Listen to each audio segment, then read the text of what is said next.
What happens when two of North America's most powerful leaders sit down for what was meant to be a routine diplomatic interview, only for it to detonate into one of the most volatile confrontations ever captured on camera? You're about to witness the exact moment years of buried tension erupted into something no one in that studio could have predicted. Before we begin, hit subscribe and leave a comment, because this story will force you to rethink everything you thought you knew about diplomacy. The studio was immaculate, lights angled to perfection, leather chairs positioned precisely 12 feet apart, close enough to imply warmth, yet just far enough to maintain distance.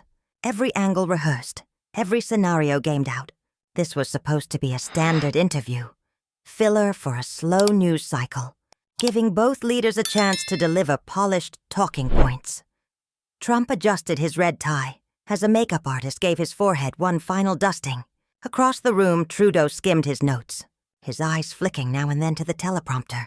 Calm, controlled, the image of diplomatic ease. "Gentlemen, we're live in 30 seconds. The floor director barked, snapping the room to attention. Cameras steadied, sound techs nodded, and the countdown began. "Good evening. I'm Justin Trudeau." The Canadian Prime Minister began smoothly, voice carrying the polished cadence that had long made him a media favorite. "Tonight, we're joined by a very special guest for an in-depth conversation about the future of North American relations. President Trump, thank you for being here." Trump leaned back in his chair, that familiar grin settling across his face. "Always a pleasure, Justin. Though I have to say, your producers promised me this would be a friendly conversation, not another one of those gotcha setups the fake news loves to do." The first crack of tension flashed in Trudeau's eyes, though his smile stayed fixed. "I can assure you, Mr. President, this is simply an honest dialogue about the issues most important to our nations. Let's begin with trade relations." "Trade relations?" Trump repeated, his tone already hardening. "You mean the horrible deals Canada's been taking advantage of for decades? Deals that have crushed American workers while Canada raked in the benefits?" Trudeau's pen tapped once against his notepad, a tell that those who knew him would recognize as a warning. "With respect, Mr. President, I'd call that characterization unfair. Our trade relationship has been mutually beneficial, creating prosperity and jobs on both sides of the border." "Mutually beneficial?" Trump leaned forward, voice rising. "Justin, here's what mutual means. Both sides win. But for years, your country has bled us dry. That's not partnership, that's exploitation. And the numbers don't lie." The camera zoomed in, capturing the subtle tightening in Trudeau's smile, the narrowing of his eyes as he recalibrated his tone. "If we look at the actual data," Trudeau countered, reaching for a folder, "trade between our nations has created millions of jobs. Facts supported by economic analysis from both governments." Trump waved a hand sharply. "Facts? Here's a fact. The trade deficit has been a disaster for Americans. Here's another. Your country has been laughing at us, thinking you can ride our generosity forever." The temperature in the room seemed to drop. Trudeau set the folder aside and met Trump's gaze directly for the first time since the broadcast began.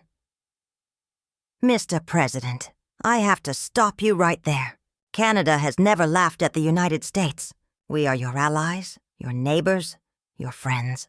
Suggesting otherwise isn't just inaccurate, it's divisive." "Divisive?" Trump shot back, eyebrows lifting. "You want to talk about divisive? Let's talk about your government attacking our immigration policies, or those speeches you gave at global summits. Thinly veiled shots meant to undermine American leadership." For the first time, Trudeau's calm veneer faltered. Just slightly. Trudeau's voice stayed measured, but there was steel behind every word. Standing up for Canadian values and international law is not undermining anyone.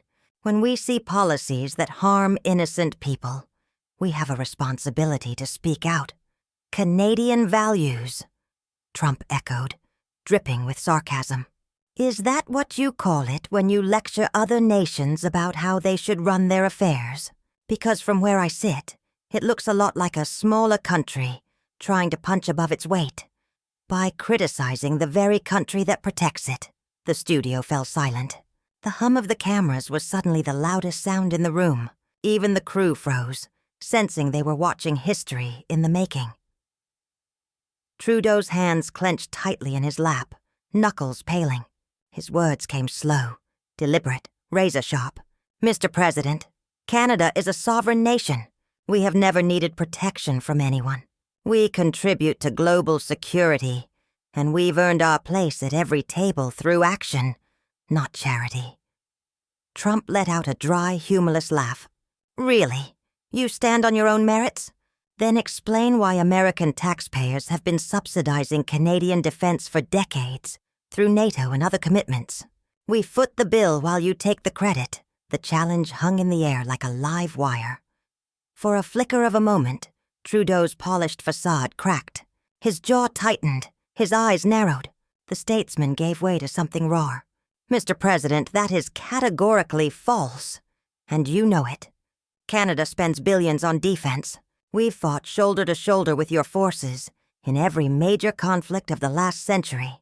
We've buried our dead in the same soil as yours, defending the same freedoms America claims to represent. Claims to represent? Trump snapped, his voice rising with real anger now. We don't claim. We are the leaders of the free world. We're the ones who pay, who bleed, who actually put our money where our mouth is. You want to talk about sacrifice? Talk to American parents who lost their children protecting nations that can't, or won't, protect themselves. Trudeau leaned forward, composure giving way to outrage. Are you seriously suggesting Canada doesn't pull its weight internationally? If so, you're either badly misinformed or deliberately misrepresenting the truth for political theater. Trump's laugh was bitter, sharp. Political theater? I don't need theatrics to tell the American people the truth. That too many so-called allies are freeloaders. They show up for the photo ops, but when it's time to pay up, they vanish. The camera cut to Trudeau's hand gripping the arm of his chair so tightly, his knuckles glowed white. Photo opportunities? His voice hardened. Canadian forces fought and died in Afghanistan, in Iraq, in countless UN peacekeeping missions. To dismiss those sacrifices as photo ops is not just wrong. It's an insult to every Canadian soldier who gave their life for stability and peace. Don't lecture me about sacrifice, Trump barked, his volume spiking so high the sound crew scrambled to adjust their levels.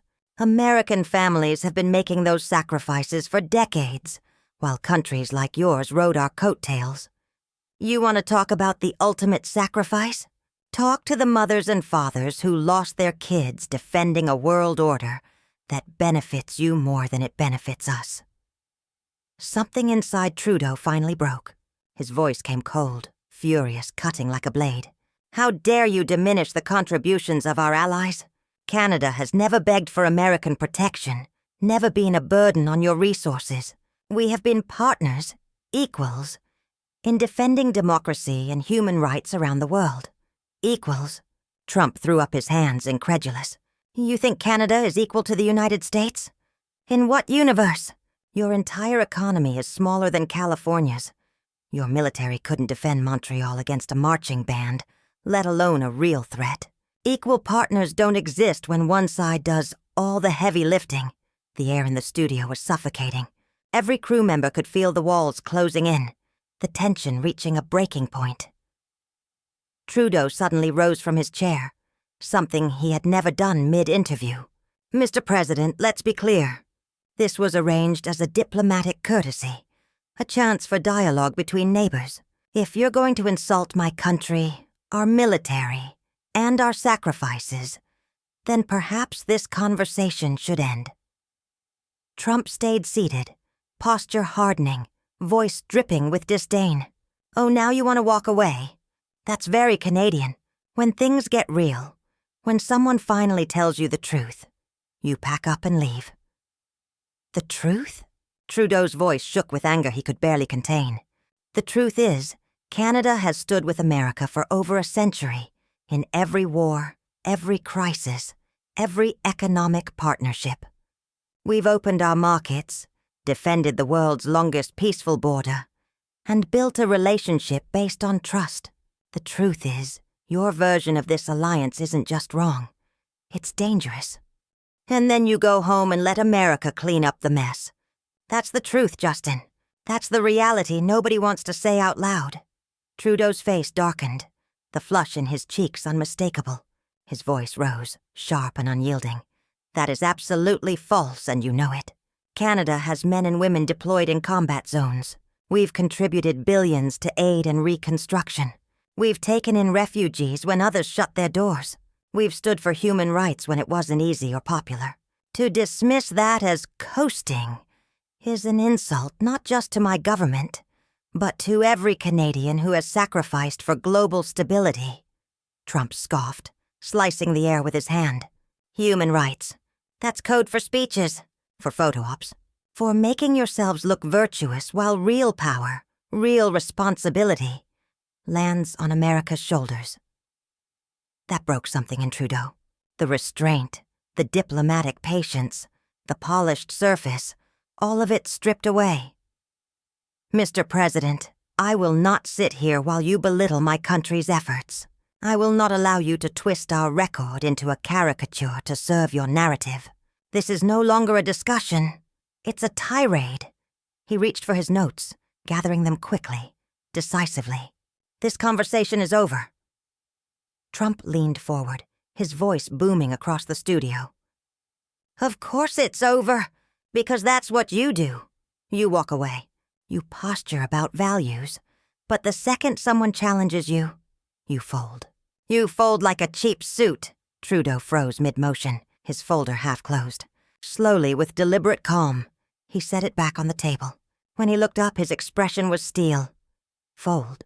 He repeated, his voice low but cutting. Mr. President, Canada does not fold. We endure. We contribute. We stand by our allies, even when it costs us. And I will not take lectures on courage from a man who confuses volume with strength. For a split second, the studio was silent, everyone straining to hear what came next. Trump's jaw tightened, his eyes narrowing as if he'd been waiting for this precise confrontation. You call that courage? I call it freeloading dressed up as moral superiority. Don't tell me about sacrifice when your entire security depends on us. Trudeau's voice dropped into a deadly calm. If you believe Canada's existence depends on your permission, then you've just revealed more about your own arrogance than mine. The words landed like a blow, hanging heavy in the air. The cameras kept rolling. The crew didn't dare move. This was no longer diplomacy. It was open combat, fought not with armies, but with words neither man could take back. And then you go home and let America handle the real problems. Trudeau's face flushed red. When he spoke, his voice was louder than anyone in the room had ever heard it. That is absolutely false. And you know it. Canada has troops in more peacekeeping missions than any other country. We've committed billions to international development aid. We've opened our doors to refugees when others closed theirs. We've stood for human rights even when it wasn't politically convenient. Human rights? Trump scoffed, making air quotes. You mean virtue signaling? You mean making yourselves feel good while other countries handle the real consequences? That was the final straw. Trudeau's years of polished diplomacy, his carefully cultivated calm, all of it cracked in an instant. Mr. President, I will not sit here and listen to you disparage my country's genuine efforts to make the world better. I will not pretend this conversation is productive when it's clearly descended into insults and misrepresentations. He reached for his papers with finality. This interview is over. Trump's voice followed him as he gathered his materials. Of course it's over.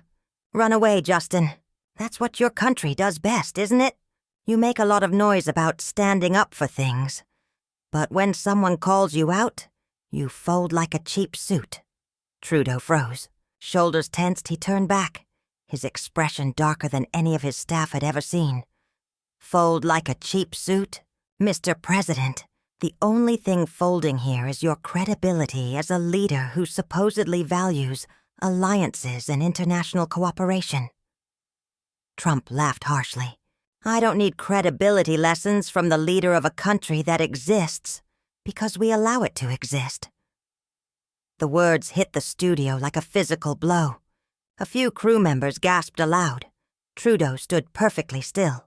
After several long seconds, his reply came so quietly, the sound technicians had to boost their levels to catch it. Because you allow it to exist, he repeated.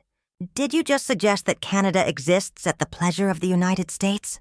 Trump hesitated, but instead of retreating, doubled down. I'm saying that without American military protection, without access to American markets, without the security umbrella we provide, a lot of countries would be in very different situations. Trudeau nodded slowly, almost reflective. I see. Well, Mr. President, let me be very clear. Canada has never needed American permission to exist. We earned our independence through our own efforts. We built our democracy through our own choices, and we have contributed to international peace and stability through our own values and commitments. He tucked his folder under his arm, then looked directly into the nearest camera.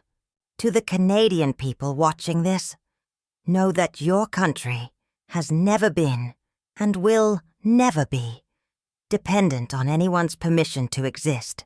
We are sovereign. We are proud.